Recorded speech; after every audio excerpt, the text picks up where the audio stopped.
So this woman wants to unalive her somewhat famous husband so that she can be with someone much worse. Now the woman's name is Victoria, and she's around 30 years old, and she's living in Nevada, and one day she meets someone kind of famous. This guy, Aaron. And Aaron's around 45, and he's one of the hosts of this TV show, Ghost Adventures, where they go around to different haunted places looking for paranormal activity. And so Victoria meets Aaron, and she thinks he's kind of fine. And soon enough, they start dating, and they fall in love, and eventually they get married. And they have their wedding at the Haunted Mansion in Disneyland because, you know, ghosts. But anyway, things are going great for them. They're in love, Aaron is on a successful TV show, and it doesn't seem like anything could screw this up.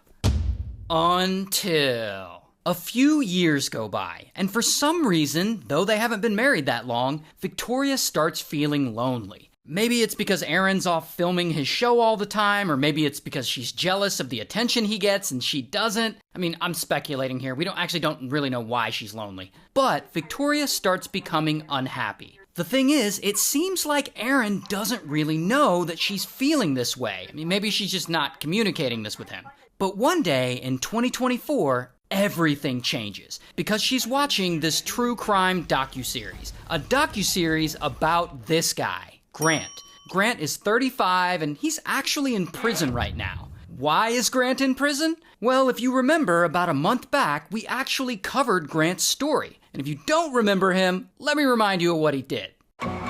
One day in 2019, he comes across a cam girl site and he starts watching this cam girl. Her name's Sylvie. And Grant thinks Sylvie is fine, and he starts donating money to her. And over time, he becomes obsessed with her, and he starts stealing money from his family members to donate to her. In fact, little by little, he steals over $200,000 from his family, and he just donates it all to Sylvie. And his family becomes desperate to get him to stop talking to her, so they end up taking his phone away. And in retaliation for taking his phone away, he gets a pew-pew and he unalives his mom, his dad, and his brother.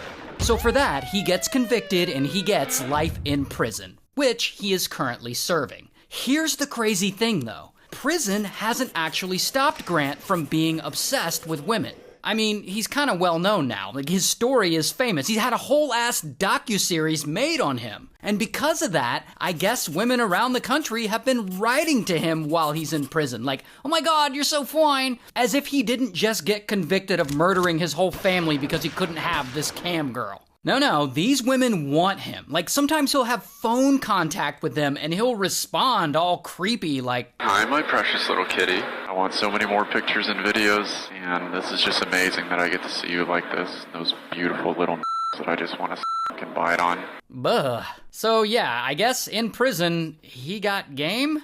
Anyway, so back to Victoria. So in 2024, she watches this whole documentary about how Grant went crazy over a cam girl and unalived his whole family. And for reasons I'll never understand, she's like, oh, he seems like a nice guy. I really want to get to know him. And that is when apparently Victoria writes to Grant. And I assume he writes back. And soon they hit it off and they're communicating back and forth. And at some point, while in prison, Grant low-key gets a contraband phone, which is a cell phone that he would keep hidden because prisoners are not supposed to have cell phones. So he gets this phone, and he and Victoria start texting one another. And I guess over time, they really start liking each other, and they fall in love. Now keep in mind, she's still married to Aaron. So now she's having like a full-blown emotional affair. And she starts texting Grant about how she wants out of her marriage and how she'd rather have a life with him, while poor Aaron, who from the reporting I've read is universally described as a nice guy and a big teddy bear.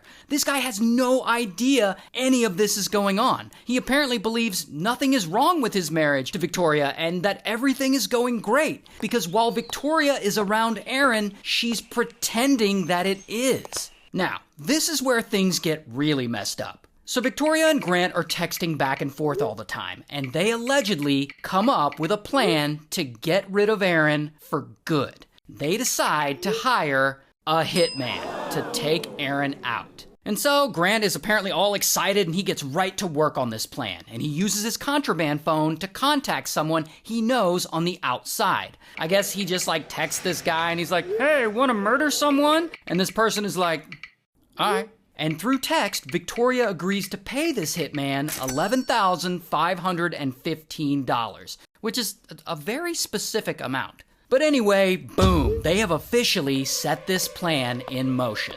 Meanwhile, in front of Aaron, Victoria is still pretending everything is fine and that she's happy in this marriage. Like on Instagram, she posts pictures of them together on a plane, while he's still oblivious. Like on their wedding anniversary, he posts a picture of their wedding saying, "2 years ago today, I got to marry my best friend. I'm so lucky to have you in my life." While at the same time, she's texting Grant, talking about the hit that they're about to pull off and saying things like, "I'm so anxious, Lolo. I just can't believe it's happening." And then she asks, "Am I a bad person?" While Grant's like, "Of course not, baby. Why would you think that?" And she's like, "Because I chose to end his existence, not divorce." And by the way, I didn't make these texts up. These are word for word what they texted each other. Anyway, so the date of the hit approaches, and Victoria and Grant and this hitman all make their preparations. And they allegedly tell the hitman they want Aaron to be unalived while he's out of state, while he's on location filming Ghost Adventures in California. Then Victoria texts Grant Aaron's schedule and his shooting locations, the make of his car, a picture of him. She's also able to give away his exact location with the Find My app. And so Grant sends all this information to the hitman. So now the hitman has everything he needs to get the job done. Then Grant allegedly texts that Aaron's asleep right now in the hotel room, signaling the hitman that he should move forward. Then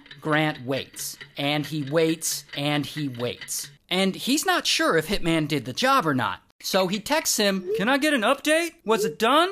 And that is when everything falls apart. Because suddenly, boom, correctional officers at the prison bust Grant for having a phone that he's not supposed to have, and they take it away from him. And as of now, we don't know what happened to Hitman. We just don't have that information yet. But Aaron is still alive, thank goodness. So the hit didn't work. But now Victoria can't communicate with Grant because he doesn't have his phone. So she doesn't know what the hell happened or what's going on. So she just goes on about her life and keeps pretending like her marriage is fine. For months, she's posting on her Instagram, like her and Aaron on Valentine's Day, "Mini golf with my Valentine." She's posting about the Lego set she built for him. She posts this picture with their cat, "Cuddle puddle with my boys." See, that's Aaron's leg, that's her leg, and that's his hand on her leg. So to the outside world, everything seems to be going fine for them. So this goes on for several months, and this whole time, prison admin has Grant's contraband phone. And eventually, they start going through it. And that is when they see all these texts between him and Victoria talking about hiring a hitman to unalive her husband. And so, bam, police go and they arrest her. And I don't have a mugshot, but here's a picture of her in real life. Also, just reminding you that she hasn't been convicted of any of this, so all of this is technically alleged. Meanwhile, we're all glad that Aaron is okay, and I've read that since then, he has filed for divorce. So, good for him.